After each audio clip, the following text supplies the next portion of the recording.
வங்கதேச அணிக்கு எதிரான முதல் டெஸ்ட் போட்டியில் பாகிஸ்தான் அணி முதல் இன்னிங்ஸில் டிக்ளேர் செய்த பின்னும் 10 விக்கெட் வித்தியாசத்தில் படுதோல்வி அடைந்தது. இதன் மூலம் கிரிக்கெட் வரலாற்றிலேயே எந்த அணியும் செய்யாத ஒரு மோசமான சாதனை ஒன்றை அந்த அணி செய்துள்ளது.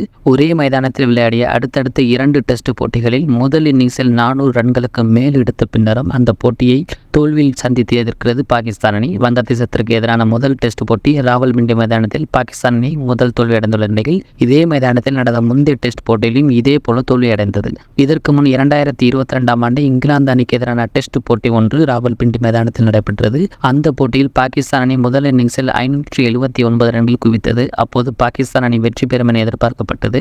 ஆனால் இங்கிலாந்து அணி 2வது இன்னிங்ஸில் அபாரமாக பந்து வீசி வெற்றி பெற்றது. அதுபோன்ற ஒரு விஷயம்தான் வங்கதேச அணிக்கு எதிரான டெஸ்ட் போட்டியில் நடைபெற்றது. முதல் இன்னிங்ஸில் 448 ரன்கள் எடுத்தவுடன் பாகிஸ்தான் அணி டிக்ளேர் செய்தது. பேட்டிங் பிச்சில் 448 ரன்கள் போதுமா என்ற சந்தேகம் அனைவருக்கும் இருந்தது. வங்கதேச அணி முதல் இன்னிங்ஸில் 565 ரன்கள் குவித்து அதிர்ச்சி அளித்தது. பின்னர் 5ஆம் நாள் மட்டுமே மீதமிருந்த நிலையில் போட்டி டிரா ஆகும் என எதிர்பார்க்கப்பட்டது. ஆனால் 2ஆம் இன்னிங்ஸில் பாகிஸ்தான் 146 ரன்களுக்கு ஆல் அவுட் ஆகி அதிர்ச்சி அளித்தது. 30 ரன்கள் எடுத்தால் வெற்றி பெறலாம் என்ற நிலையில் வங்கதேச அணி விக்கெட் இழக்காமல் அந்த சிறிய இலக்கை எட்டி 10 விக்கெட் வித்தியாசத்தில் அபார வெற்றி பெற்றுள்ளது.